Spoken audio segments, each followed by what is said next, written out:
Meus irmãos, a paz do Senhor. Pai Senhor. Vamos colocar-nos de pé, vamos dar início à nossa aula de hoje. Aula essa que foi escrita pelo nosso professor presbítero José de Assis, não pôde estar presente aqui hoje. Eu peço a paciência dos irmãos para me aturar um pouco. A glória seja dada ao teu nome, Senhor, te agradecemos por esta rica oportunidade de aqui estudarmos a tua palavra, Senhor, que o Senhor possa nos ensinar, nos capacitar, trazer-nos o real de Jesus Cristo. Amém e amém. Vamos fazer a nossa lição. De pé. Daqui a pouco o Senhor fica sentado uma hora aí. Então vamos lá, Pai do Senhor, pastor. É a lição de número 5, queridos. Vamos lá? Amanhã, vai ser dia 13, hoje ainda é dia 2, mas assunto da lição: a igreja em Samaria. Textual: quando, porém, deram crédito a Filipe, que os evangelizava a respeito do reino de Deus e do nome de Jesus Cristo, iam sendo batizados, tanto homens como mulheres. Atos 8:12. Verdade prática. A igreja atual precisa reconhecer a urgente necessidade de pregar o Evangelho, assim como Filipe o fez em Samaria. Glória a Deus. A leitura bíblica em classe está no livro de Atos dos Apóstolos, capítulo 8, versículos 1 a 8. Eu leio para os irmãos os pais. E Saulo consentia na morte de Estevão. Naquele dia, teve início uma grande perseguição contra a igreja em Jerusalém. Todos, exceto os apóstolos, foram dispersos pelas regiões da Judéia e da Samaria. Alguns homens piedosos sepultaram Estevão e fizeram grande lamentação por ele. Saulo, porém, queria destruir a igreja. Indo de casa em casa, arrastava homens e mulheres, lançando-os na prisão. Enquanto isso, os que foram dispersos iam por toda parte pregando a palavra. Filipe foi à cidade de Samaria e anunciava Cristo ao povo dali. As multidões unânimes davam atenção às coisas que Filipe dizia, ouvindo-as e vendo os sinais que ele fazia. Pois os espíritos imundos, gritando em alta voz, saíam de muitos que estavam possuídos por eles, e muitos paralíticos e coxos foram curados. E houve grande alegria naquela cidade. Amém. Podeis assentar. Louvamos a Deus, por essa tarde, nossos irmãos aqui presentes, nossos irmãos que estão de casa nos assistindo, aqueles que em um momento oportuno virão ainda dar aquela última repassada na sua lição antes de dormir hoje à noite, e que vão assistir essa aula. Que Deus abençoe nossos irmãos, as nossas extensões, que as lições bíblicas Shekinah continuem contribuindo para o crescimento espiritual de cada congregação nossa, onde os nossos irmãos estiverem. Hoje o presbítero José de Assis não pôde estar presente, é ele o comentarista desta aula de hoje, e eu estou tendo essa honra de poder aqui, junto com os irmãos, nós aprendermos aqui sobre essa expansão do Evangelho. Eu chamo a atenção dos irmãos para esse movimento que a gente começa a ver agora, no ensinamento do livro de Atos. A gente viu a igreja, a ascensão de Cristo, a igreja recebendo o batismo com o Espírito Santo, o Evangelho ali crescendo em Jerusalém, mas agora a gente já vê então que o Evangelho saindo de Jerusalém. É bom a gente sempre estar frisando com os nossos alunos, cada domingo agora, principalmente conforme vai avançando, que os irmãos vão ver essa questão, a mostrar para eles, se os irmãos tiverem como levar um mapa para a sala de aula,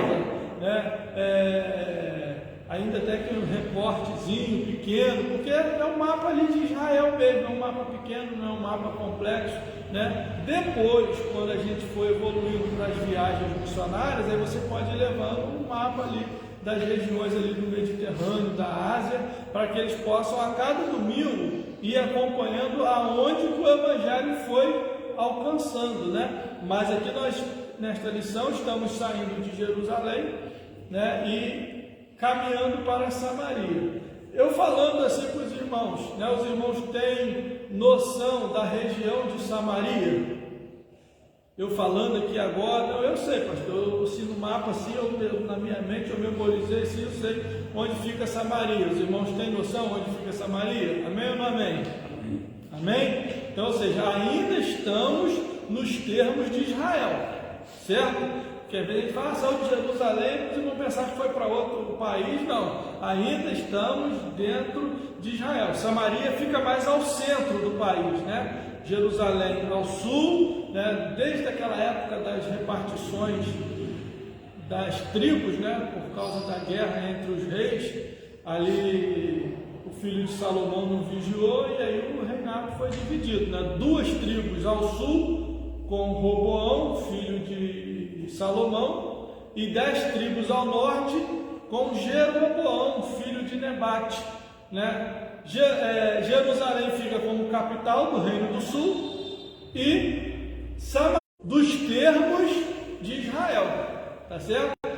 Depois do cativeiro, né, as 2 tribos retornam e infelizmente as 10 tribos elas retornam, algumas ficaram ali, ficou uma mistura, alguma coisa, tem sempre um movimento de retorno, mas sempre muito misturado, né? As tribos mesmo que voltaram, as famílias sem mistura, digamos assim, da raça judaica, né? Foi uma questão mais das 2 tribos do sul. As do norte, né? A gente fala assim, se perderam. Mas a misericórdia de Deus, se a gente for olhar no contexto, não é dizer nem que se perdeu, né? Elas não voltaram, não se estruturaram mais como um Estado político. Mas até nos dias de hoje, né? Tem até um vídeo muito interessante da Aline, né? Aline com Israel, ela conta como que tribos hoje que foram preservadas, né, no mundo, e que aquelas pessoas estão voltando para o Estado de Israel hoje, dizendo, eu sou da tribo de Efraim, eu sou da tribo de Azé, sou da tribo tal, e que se você for olhar, nem parece assim judeus, né? Mas eles lá guardam a cultura judaica, o sacrifício ali, e estão voltando, né? Um movimento muito forte, voltando de todos os países. Então assim, mas só para a gente saber que Samaria, ela foi no passado, né, antes de ser invadida pelo Império Assírio, ela foi a capital do Reino do Norte, a capital das 10. Depois, né, aqueles reis, o que eles faziam? Eles vinham e levavam a nobreza do povo, né, que eles invadiam, né, levavam os principais, né. Veja lá a questão de Daniel, seus amigos, quando Nabucodonosor invadiu, se pegava aqueles jovens, os mais nobres, né? E eles então, após dominar, eles pegavam as famílias e espalhavam pelos seus impérios, levavam para vários países e traziam pessoas estranhas de outros países e colocavam naquela terra, para que eles perdessem a identidade e não se reorganizassem, né? Politicamente, um exército armado para poder se rebelar contra o império, era uma estratégia. E Samaria, antes de ser invadida, já estava assim religiosamente corrompida, né? Porque os reis do norte, desde Jeroboão, os irmãos vão ler o livro dos reis, vai sempre trazer assim o final de um rei de Israel, você vai dizer assim, e andou conforme os caminhos de Jeroboão, filho de Nebate. Aí entrou outro rei. Daqui a pouco aquele rei foi mal, fez tudo que não agradava o Senhor e andou conforme Jeroboão, né, nos caminhos de Jeroboão. Sempre pegando, por quê? Jeroboão, quando ele assumiu as 10 tribos do norte, o que ele fez? Ele botou um altar de idolatria ao norte de Israel e ao sul, para que o povo não pudesse, principalmente em relação ao sul de Israel, que era o encontro das tribos do norte e as tribos do sul, para que o povo não sentisse desejo de voltar lá em Jerusalém para adorar. Uma estratégia do homem, maligna, né? Não, vocês não precisam ir lá no templo, tem aqui esse altar, tem aqui este Deus, é só vocês adorarem aqui. Ou seja, Jeroboão introduziu a idolatria, né, ali em Israel, depois de ser aquele reino, depois do reinado propriamente dito estabelecido, depois do tempo dos juízes, que aí Saul, o rei Saul, foi o primeiro rei. Não foi um bom rei, mas ainda estava o povo seguindo os passos de Samuel ainda, né? Na obediência de Samuel. Entrou Davi foi aquele rei que trouxe o culto, trouxe a ideia da construção do templo, apresentou tudo a Salomão. Salomão constrói o templo, aquela coisa toda, e quando chega essa divisão das tribos, Jeroboão, lá no Reino do Norte, levanta um altar que não era o altar do Senhor e começa a idolatria. E os reis que vêm depois de Jeroboão, idolatria em cima de idolatria. Quando o Império Assírio invade e que mistura os povos, mais idolatria. Samaria ficou nessa condição, né? E é isso que nós estamos, dentro desse contexto que nós estamos vendo hoje. E aí a primeira parte da lição diz assim: um mal que favoreceu a expansão do reino. Nós vamos ver aqui agora a igreja, né, saindo de Jerusalém, e a lição de hoje mostra o evangelho fora de Jerusalém, chegando em Samaria, né? Lógico que assim, dentro da igreja formada, né, irmãos, em Jerusalém, porque ali no Pentecoste o evangelho já foi espalhado para várias nações, né? Mas uma igreja organizada, com uma liderança, né, ali com os apóstolos tendo a sua liderança, né, o povo servindo ao Senhor, é a primeira vez que a gente vê então, né, no relato de Lucas, formalmente dizendo a igreja saindo de Jerusalém, né, e obrigada, né, irmãos? Obrigada, né, por conta da perseguição.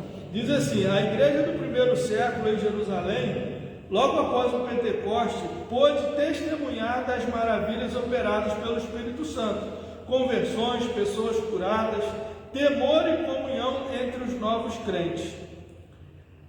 Aí existe aqui uma afirmativa em aberto, né, digamos assim, né? Não é bem uma afirmativa, ó. É bem provável, né, não é taxativo, é bem provável que a igreja em Jerusalém, por um momento de imensa alegria, tenha esquecido da grande comissão do Mestre. O que eu chamo a atenção aqui para os irmãos? A gente diz isso, né? Foi necessário Deus mandar uma perseguição para o povo se despertar e sair.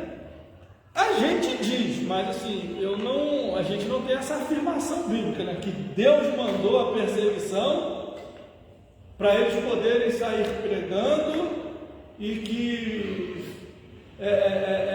algo que isso veio assim da parte de Deus. A questão é que, se a gente for analisar, o mais viável é nós entendermos que Deus, diante da perseguição, usou esse mal em bênção, né? Aquilo que veio, né, como um mal, né? Até a última linha aí que o comentarista coloca, né? A última linhazinha, lá da penúltima para a última, ou seja, um mal que favoreceu da expansão do reino de Deus. Ele até usa Romanos 8, 28, né, que a gente é bem conhecido. Diz aqui a palavra do Senhor em Romanos 8, 28: e sabemos que todas as coisas contribuem juntamente para o bem daqueles que amam a Deus, daqueles que são chamados por seu decreto. Ou seja, naquele dia, qual dia? Como diz aí, né, no versículo 1 da leitura bíblica em classe, né, tem uma data, começou, a Bíblia não fala qual foi a data, mas foi naquele dia. Que dia? Né? Saulo consentia na morte de Estevão. Naquele dia, ou seja, no dia em que Estevão morreu, iniciou-se formalmente por que não dizer até institucionalmente, uma perseguição autorizada, né? Porque Saulo, ele estava, por sua vez, liderando ali aquele movimento contra a igreja, mas ele tinha o quê? O aval das autoridades judaicas. Tanto é que a gente vai ver na conversão dele que ele sai o quê? Com cartas, né? Dando ele autoridade, até com poder de polícia, né? Para lançar em prisão aqueles que confessassem a Cristo como Senhor. Então aqui começou uma perseguição oficial. Mas muito bem. Só que a minha questão aqui, que estou trazendo essa reflexão. Essa carta que fala seria como se fosse um mandato, tipo, para entrar nas casas das pessoas. Sim, isso mesmo. É isso? Justamente isso. Aí, irmãos, nessa questão aqui, eu chamo a atenção dos irmãos, Atos, capítulo 6, versículo 8.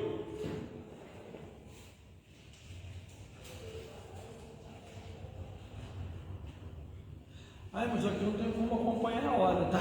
Os irmãos vão me auxiliando aí, por gentileza, tá? Atos, capítulo 6, versículo 8.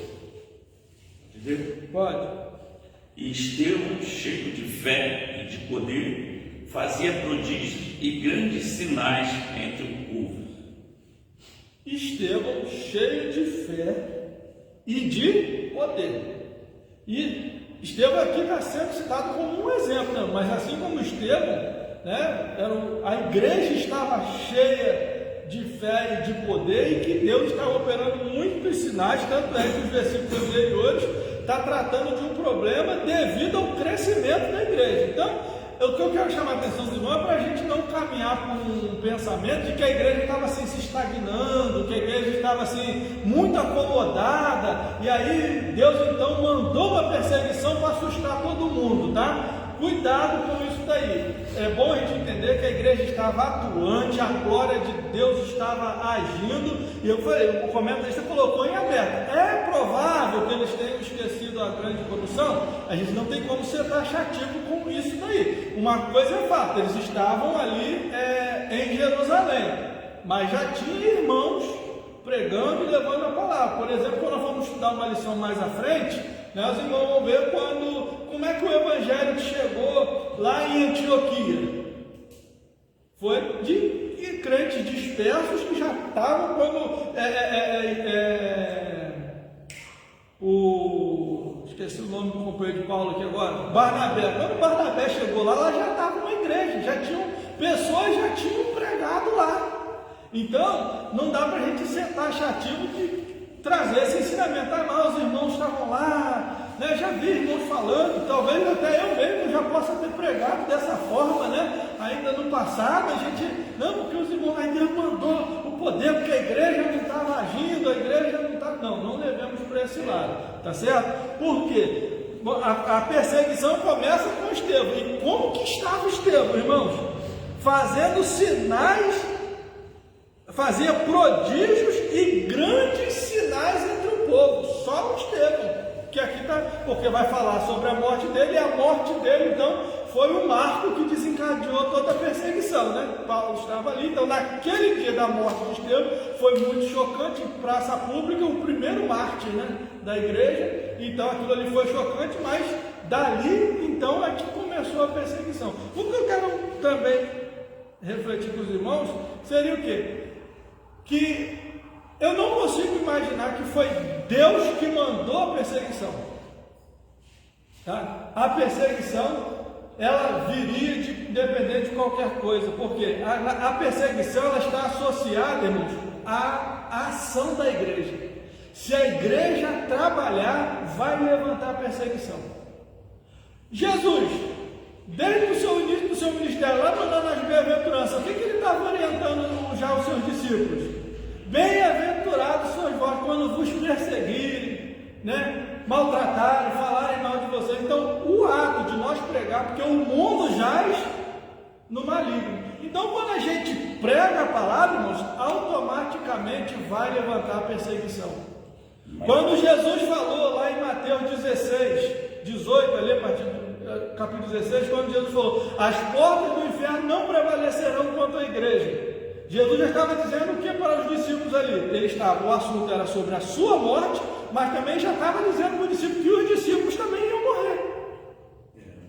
Mas as portas do inferno, nem a morte, a mortandade, a grande perseguição poderia impedir o avanço da igreja. Isso é, as portas do inferno não prevalecer contra a igreja. Ali é uma predição sobre mortes, sobre perseguições, e nem isso impediria o avanço da igreja. Então, amados, é uma reflexão que a gente pensa. A questão é, com aquela perseguição, né, a igreja cresceu muito.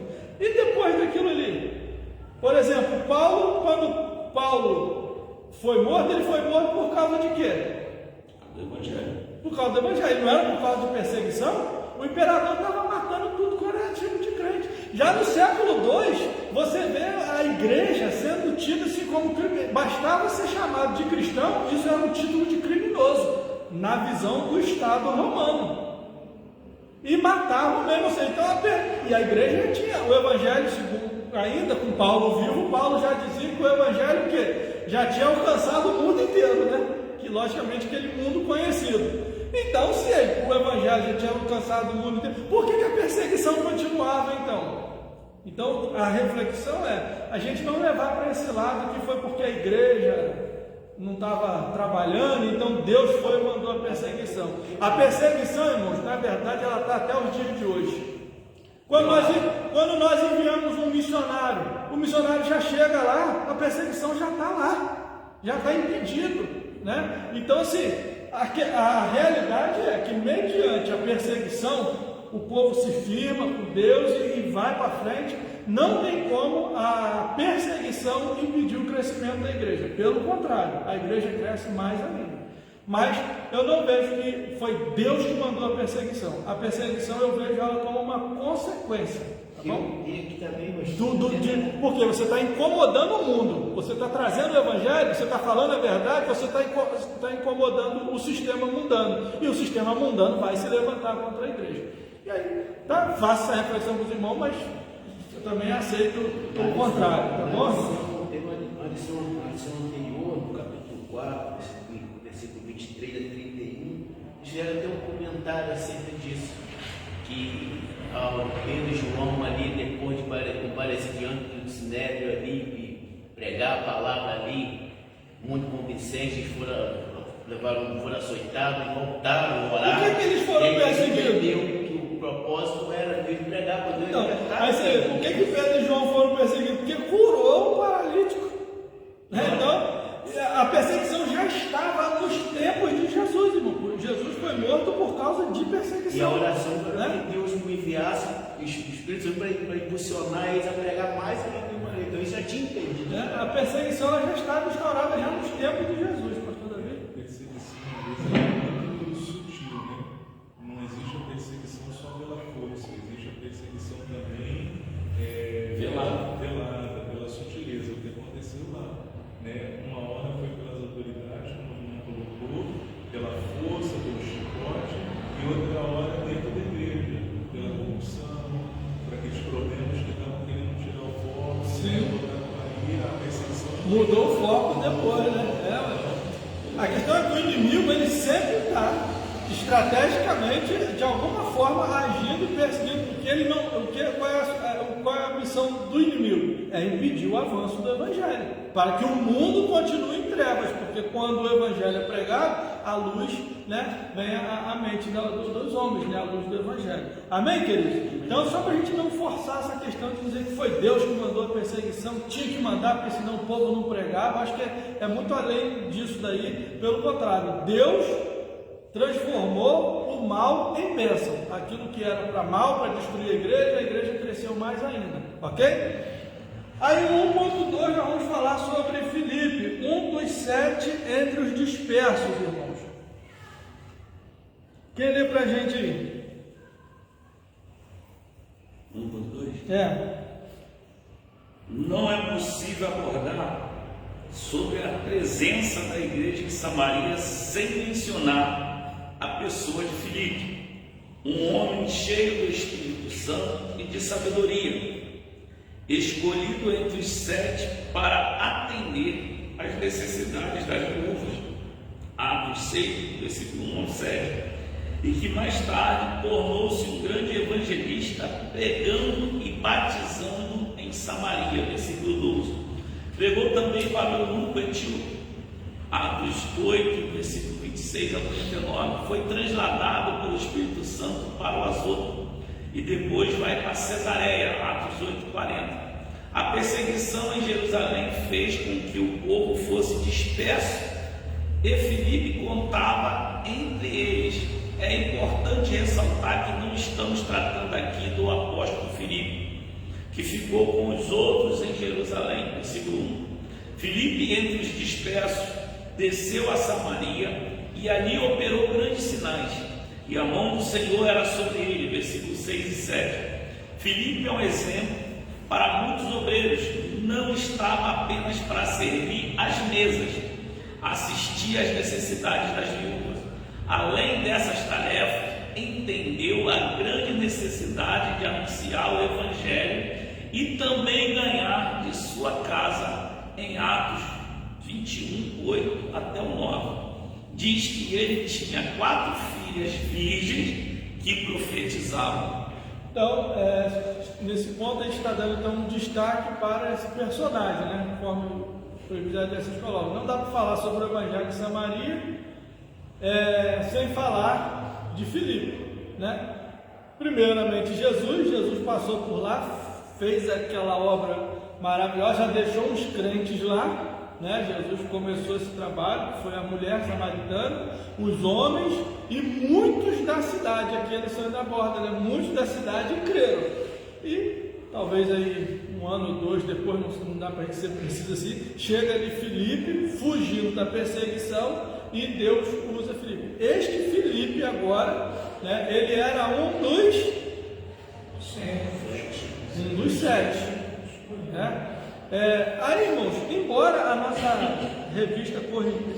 nossa versão revista corrigida, ela traz esse título, né, a instituição dos diáconos, isso já automaticamente nos induz o quê? Dizer que foram instituídos ali, aqui foi a instituição dos diáconos. A gente na Assembleia de Deus, então a gente fala muito sobre isso, né, a instituição dos primeiros diáconos.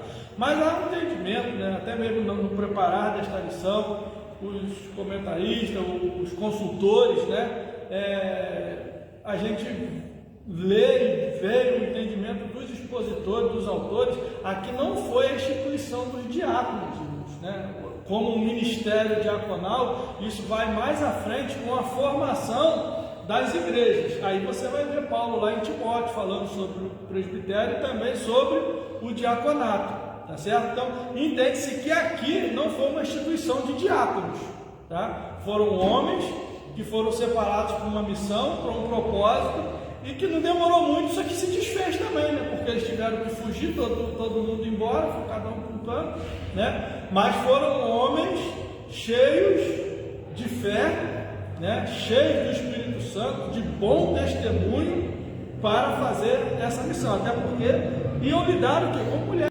viúvas, então tinham que ser pessoas de confiança, né? Não poderiam ser homens mal intencionados, né? Tinham que ser homens íntegros, homens cheios do Espírito Santo, temente a Deus, né? E que tivessem bom testemunho para poder lidar ali. Eram homens do gabarito de Estevão, que morreu, e agora Filipe, o destaque é não confundir com o Filipe apóstolo. O Filipe apóstolo não fugiu com a perseguição, porque os apóstolos ficou em Jerusalém, né? Então aqui o Filipe, um dos 7, né, que a gente costuma falar um dos diáconos, mas não, a gente pode dizer que ele foi, na verdade, um grande evangelista, né? E fez a obra do Senhor, pregou, e um grande destaque que a gente sempre vê, né, nas mensagens, né, o exemplo de Filipe, que ganhou muitas almas para Cristo sem perder a família, né? Quando Paulo chega ali voltando de viagem com a sua comitiva, passa ali em Cesareia, passa ali pela casa de Filipe e encontra ali 4 filhas donzelas e cheias do Espírito Santo, né? As meninas profetizavam mesmo com vontade, né? Eram servas de Deus, fiéis a Deus, e que é um exemplo para nós também, incentivar nossos filhos, né? A serem cheios do Espírito Santo, nossos filhos buscarem os dons espirituais, né? É maravilhoso nós termos a nossa casa, né? Quando temos o culto doméstico, em que a gente vê testemunhos de Jesus curando nesses cultos, Jesus batizando com o Espírito Santo, manifestações de dons espirituais dentro da própria casa, né? Entre pais e filhos. Isso é maravilhoso, irmão.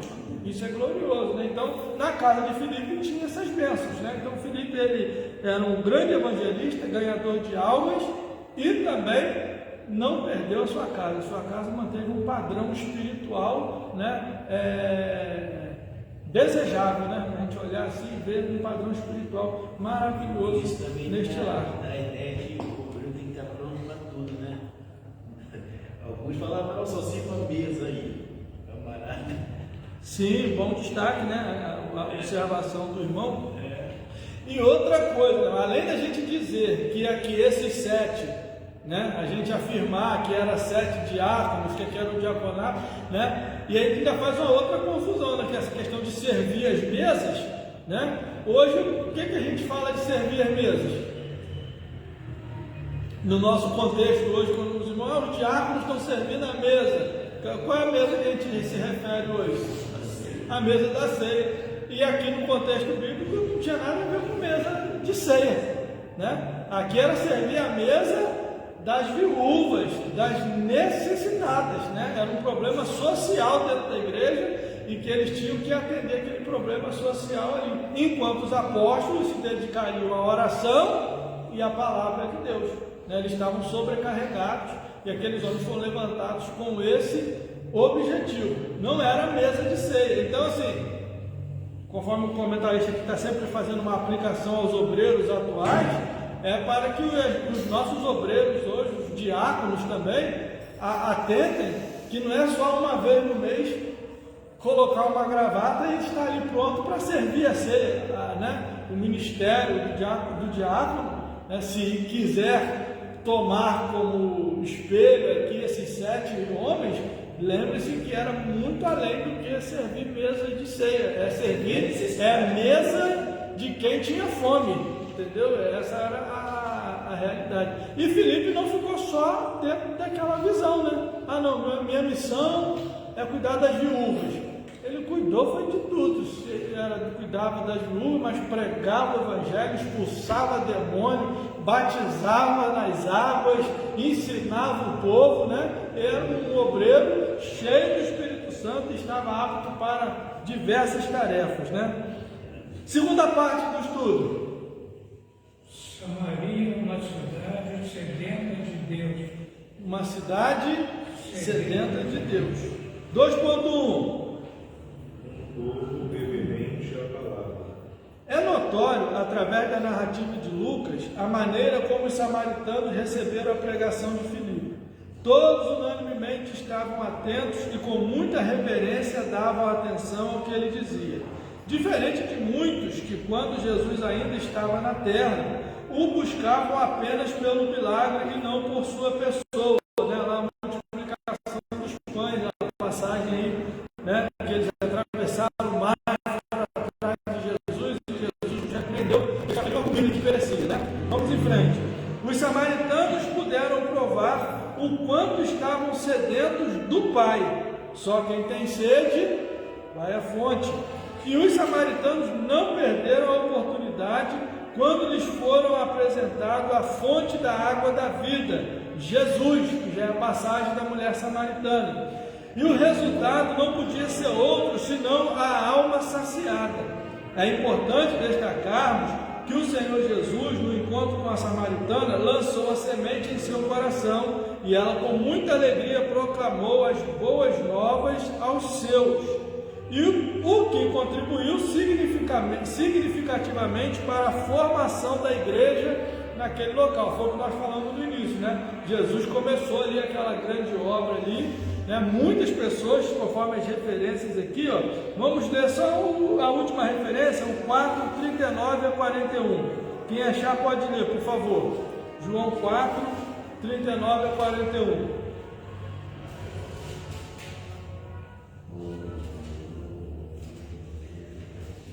E muitos dos samaritanos daquela cidade creram nele, pela palavra da mulher que testificou: disse-me tudo quanto tenho feito.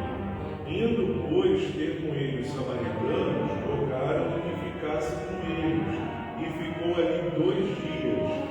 E muitos mais creram nele por causa da sua palavra.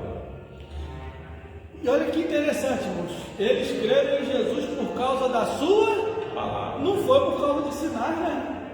Não foi por causa de milagres. E olha a diferença. Enquanto a cidade lá dos Gadarenos, o que eles fizeram com Jesus? Expulsaram. Né? Jesus operou um milagre e não gerou temor no coração daqueles homens. Eles expulsaram Jesus. Outros criam e iam atrás de Jesus, conforme citamos a questão da multiplicação dos pães, mas era pelo aquilo que Jesus operava. Eles estavam com interesse que Jesus resolvesse os seus problemas materiais. Agora aqui, esse encontro de Jesus com os samaritanos, eles creram em Jesus por causa da sua palavra. Fica mais, fala mais para a gente, ensina mais a gente. E esse povo é interessante, irmãos, que os samaritanos, os irmãos for ler mais no início a conversa de Jesus com a mulher, os irmãos percebem que eles estão, embora nós no próximo tópico vamos falar sobre a questão, já falei um pouco sobre a questão da idolatria que envolvia Samaria, vamos ver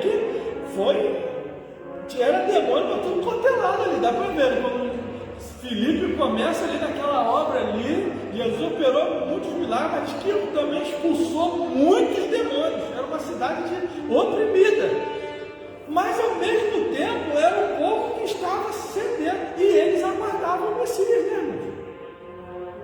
Vê que qual foi a visão da mulher, né? Será que nós não achamos o Messias? Tem um homem que falou tudo, eu encontrei, será que ele não é? E os homens vão tudo correndo, será que não é possível? Olha a perspectiva de Samaria. Com todos os problemas, eles foram mais receptivos do que os de Jerusalém, a pregação de Jesus. Sim, com certeza, muito mais receptivo, muito mais. E né? creram mais, né? No Messias. Sem ver milagres, sem ter operações de maravilhas, nada. Eles não viram isso e receberam, fica com a gente. E Jesus trazendo, irmãos, um quebra de paradigma na adoração ali, né? Era para eles questionarem, mas como é que pode ser isso? Não, olha, é chegado o momento, né, agora, em que os verdadeiros adoradores adorarão ao Pai em espírito e em verdade. Assim como os judeus estavam apegados ao templo, eles estavam apegados lá ao povo de Jacó, o monte, lá de nem neste monte, nem em Jerusalém, mas é agora. Né? Os verdadeiros adoradores adorarão o Pai em espírito e em verdade. E eles receberam essa mensagem. Falar isso para os judeus, que nem no templo não se adorariam o Pai. Que confusão que não ia arrumar. Quando Jesus fala para essa mulher, esse versículo aí, ele fala que os judeus adoram certo. Ele fala isso para ela. Os judeus adoram certo, no lugar certo. Mas nem aqui nem lá. Mas o Pai está na busca de verdadeiros adoradores que o adoram em espírito e verdade. Isso, essa palavra dele para essa mulher poderia ser um ato de decepção para ela.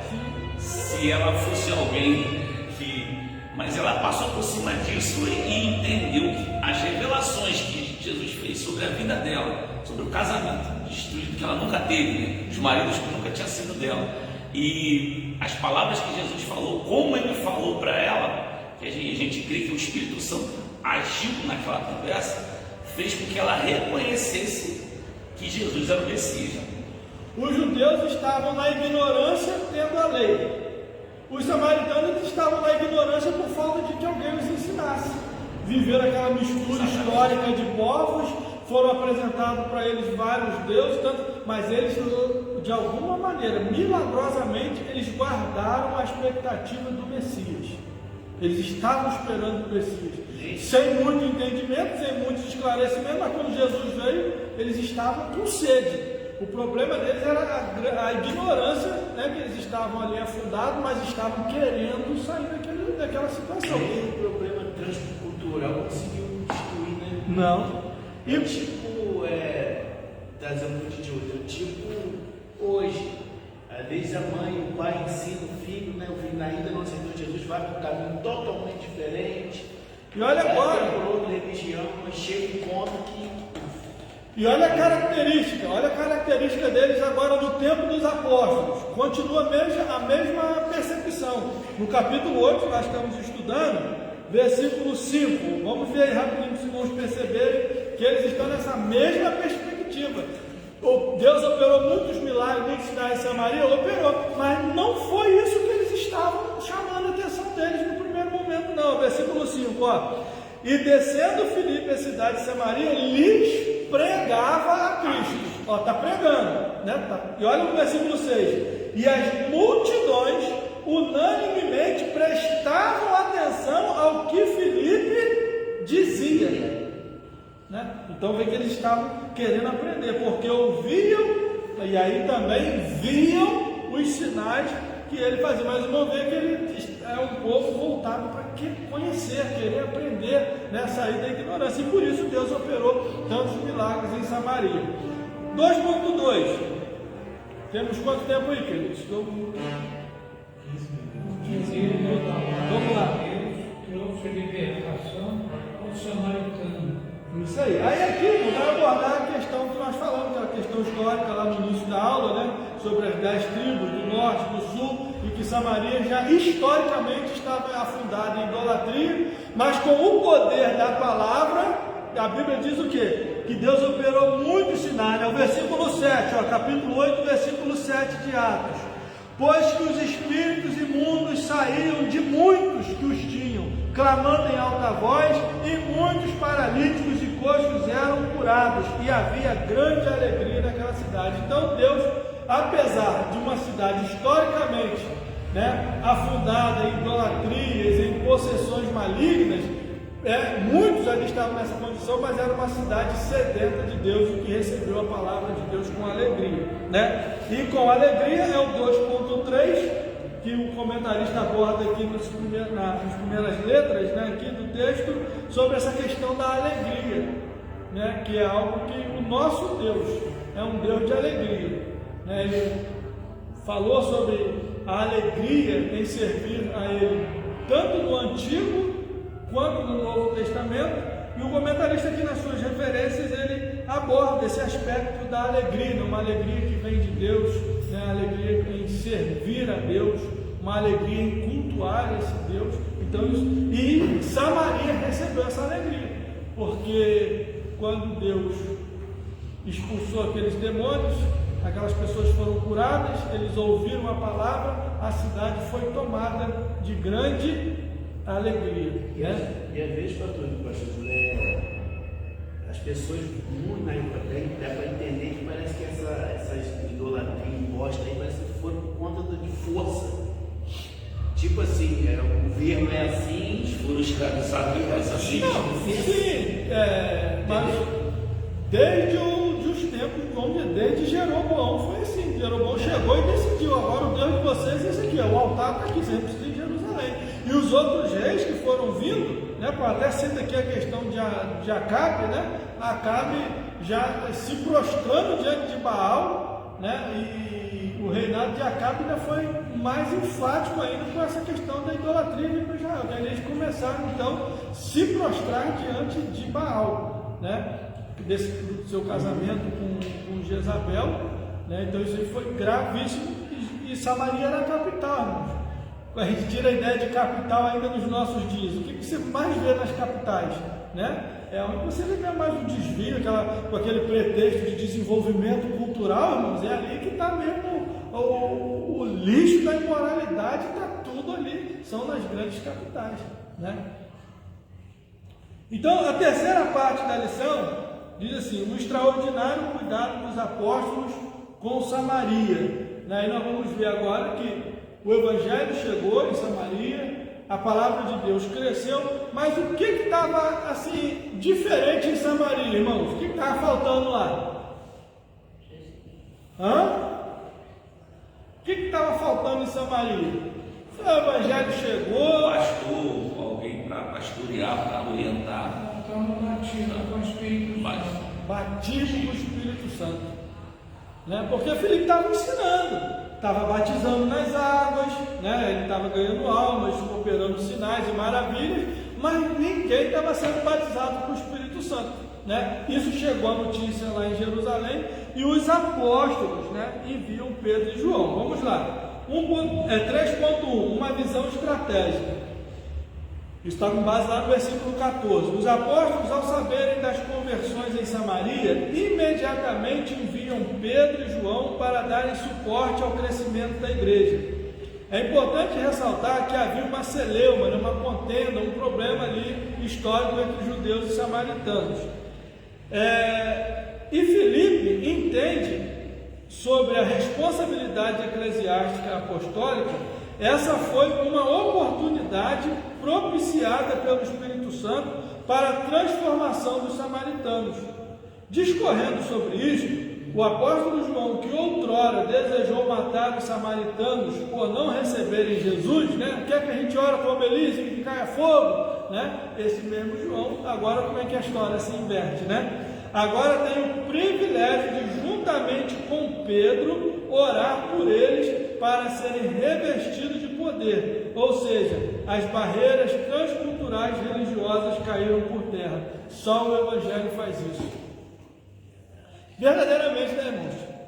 Toda aquela confusão que tinha entre judeus e samaritanos, o povo aceitava Jesus, tudo isso acabava, né? Caía por terra. Mas na frente, hoje é assim, né? E Paulo, na igreja a gente vê muita gente que queria se matar no passado, não. Hoje estamos servindo ao Senhor. Deus me perdoa.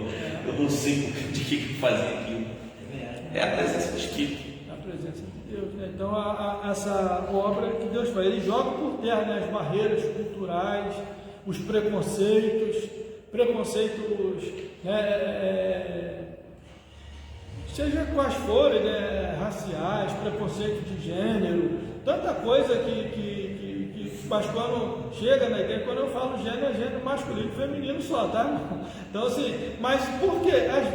Quando um homem, na sua ignorância, hoje a gente vê tanta questão sobre, né, o ensinamento para proteger as mulheres, e se você for ver, realmente, culturalmente, às vezes as mulheres sofreram muito nas mãos dos homens, os homens se sentindo superiores às mulheres, menosprezando, né? Isso que hoje chama-se até de violência moral, violência intelectual, né, contra as mulheres, mas quando chega na igreja, irmãos, né, os homens têm outro entendimento, né?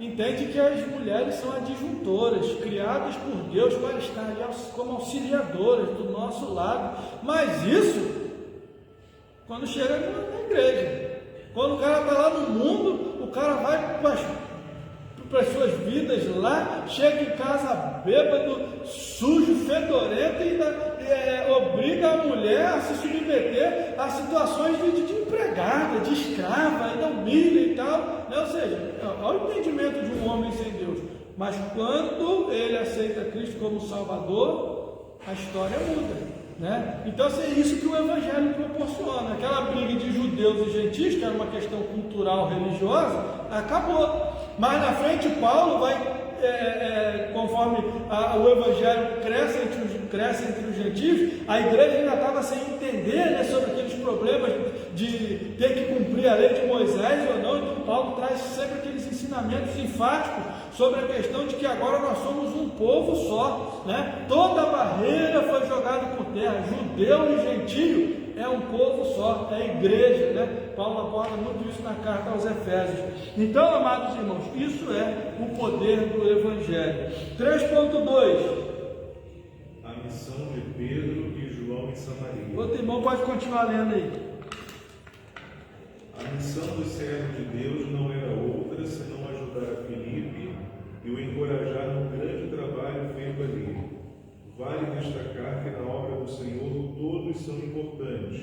Um é o que planta, outro que rega, porém Deus é quem dá o crescimento. 1 Coríntios 3, versículo 6.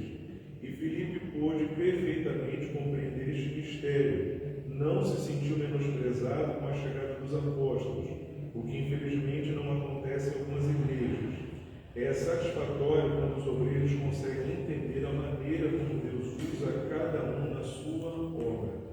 Amém, irmãos?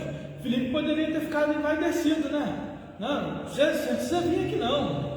Deus está me usando aqui. Agora que a igreja está grande, agora vai aparecer vocês aqui. Irmãos, parece assim, é uma coisa bem ridícula a gente falando assim, mas infelizmente encontra pessoas com essa mentalidade, irmãos.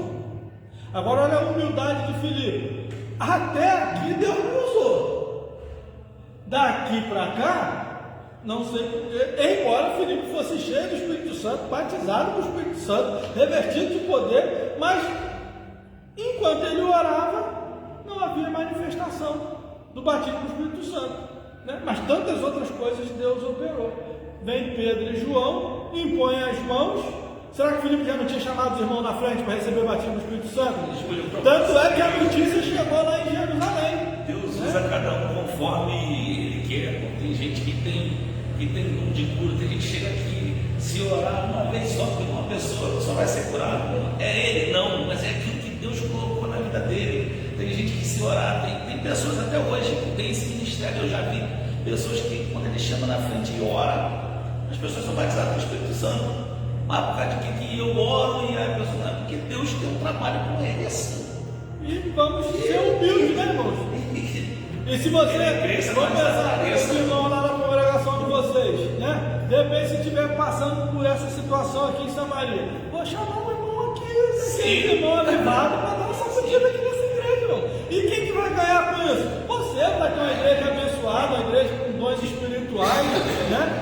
Por outro lado, às vezes, esses irmãos que Deus ora, né? Para cura, para batismo com o Espírito Santo, em outras áreas, coitado, ele vai, coitado, não tem nada a ver com coitado, né? Perdão, ele vai ter uma limitação que Deus não usa naquela outra área, mas usa nessa área específica.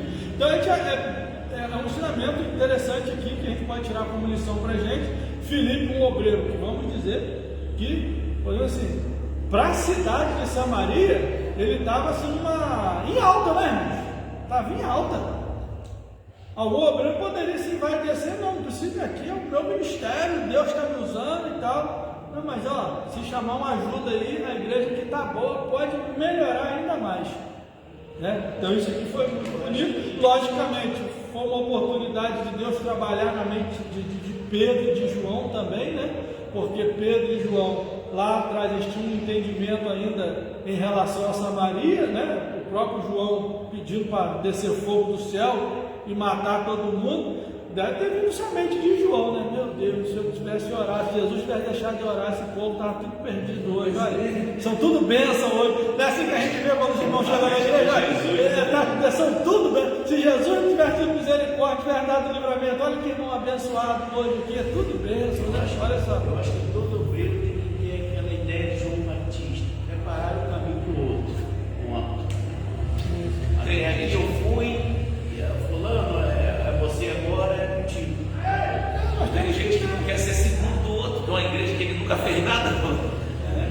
Aí ele estava pegando a palavra, estava ganhando alma. Se a gente for olhar, Pedro era o quê? Um grande pregador. Você vê que tem uma diferença entre o ministério de Filipe e de Pedro. Pedro chegava num culto, muita gente aceitava Jesus, né? Mas você já vê aqui em Filipe num tratamento. Não, embora com Pedro acontecesse, mas você vê aqui uma abrangência mais geográfica. Ele chegava num lugar e aquela cidade ia se agregando, né? E Filipe, embora ele foi de um lado para o outro, mas se não for ver, Filipe ele era mais fixado. Ele chegou em Samaria, depois ele já estava foi levado até Azoto, mas depois vamos ver que ele chega, acho que é Cesareia, né? Cesareia. Então, e ele se estabelece ali. Paulo vai para tudo quanto é lugar do mundo, quando volta, acho que na sua terceira viagem, passa em Cesareia, antes de acabar de descer para Jerusalém, onde ele seria preso definitivamente. Então você vê que a região de Filipe ficou naquela área ali, entendeu? Então, assim, mas era um homem que naquela sua região arrebanhava uma grande multidão de pessoas, né? São ministérios diferentes, um ministério de um pregador, um ministério de um pastor evangelista, né? Tudo isso a gente vê a diferença. Tem um grande problema do evangelista às vezes é ele não entender que às vezes o ministério dele não é um ministério pastoral. A gente vê essa dificuldade. porque ele chega, Deus usa ele poderosamente, junta um monte de gente e ele não aceita que chegou o momento dele sair dali e ganhar em outra cidade, porque agora vai vir um pastor que vai se fixar, que vai cuidar daquele rebanho ali. Então, já a gente vê algumas vezes na vida de um evangelista essa dificuldade, porque ele, poxa, já que fui eu que ganhei, eu que tenho que cuidar, eu que tenho que desfrutar, e agora ele leva para esse lado, né? E às vezes se perde, ele começa a trocar de igreja, porque o pastor presidente não gosta dele, agora que ele tinha ganhado aquele monte de alma, tirou ele de lá, mas é a chamada, irmãos, é diferente a chamada, né? Por último, queridos, a repreensão de Pedro a Simão. Simão, aquele mágico, né? Que também se converteu, né? A Bíblia diz que ele creu, né? E ele achou que quando Pedro e João começou aquela manifestação, aqueles dons maravilhosos, ele, que ainda era um novo convertido, né? Esse Simão aqui viu que, peraí, então deixa eu comprar isso aí, eles me dão esse poder também. E Pedro repreende, e ele ficou com medo, né? Daquelas palavras de Pedro, viu uma maldição, quem sabe até dele morrer, né? Não, então vocês orem por mim aí, para que essas palavras não recaiam sobre mim. Aí, infelizmente, hoje parece que a situação está um pouco diferente. O comentarista, ele até coloca assim, ó: no entanto, quando viu as maravilhas, já lá no finalzinho, tá? Na quarta linha aí de baixo para cima. No entanto, quando viu as maravilhas operadas pelos apóstolos, achou que com o dinheiro pudesse alcançar o dom de Deus. Pedro, porém, o repreendeu. Aí agora é a colocação do comentarista. Assim como Simão, existem muitos nos dias atuais achando que é possível comprar os dons de Deus. Eu acho que é um pouco mais além disso. Não querendo discordar do comentarista, que é fato, mas acho que o negócio está diferente. Aqui, Simão queria comprar os dons. Hoje nós estamos vendo um negócio mais perigoso. Quem tem está querendo vender. O negócio parece que está invertido, irmão. Então o camarada Deus até usou e eles começam então a colocar uns limites ali e cobrar direta e indiretamente. Foi triste uma vez uma senhorinha, membro da nossa igreja lá, um casal de irmãos que chegaram lá da região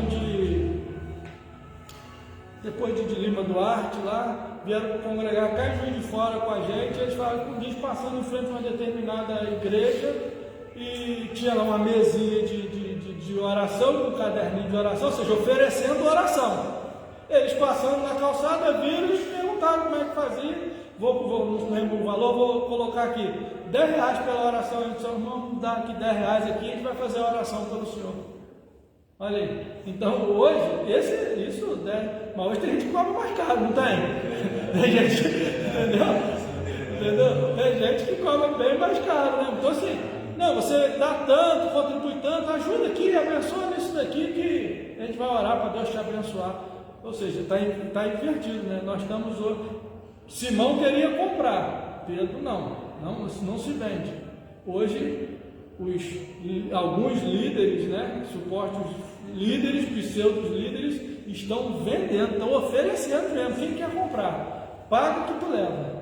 O sangue de Jesus tem poder, né? Que o Senhor nos ajude, que o Evangelho continue avançando, né? E amanhã a gente vai ver essa expansão do Evangelho já chegando em Samaria para a glória do Senhor. Agradeço a oportunidade, pastor Davi. Pode encerrar? Então vamos orar neste momento. Né? Acho que eu falei tão rápido que nem dei a oportunidade para os irmãos falar alguma coisa e perguntar, né? Os irmãos perdoem, mas ficou claro, para os irmãos? Deu para entender alguma pergunta? Que às vezes a sua pergunta eu respondo aqui ao vivo, aqui os irmãos em casa vão sanar. Ficou tranquilo para os irmãos? Amém? Então vamos agradecer ao Senhor por essa oportunidade de se Senhor nosso Deus, Pai Celestial, te vamos, te agradecemos, meu Deus, por essa oportunidade aqui desta aula, por esse encontro de professores, aqueles que, Senhor, assistiram lá, aqueles que estarão assistindo, Senhor, num tempo oportuno. Ajude, Senhor, cada um, cada congregação, cada aluno, Senhor, neste campo de Guapimirim. Ó Deus, dá-nos graça cada dia mais, Senhor, para continuarmos buscando o conhecimento da Tua palavra, Pai. Assim oramos e te agradecemos em nome de Jesus. Amém e amém. Está terminado. Vai, Senhor. Pode esse endereço aqui, cara, na última vez.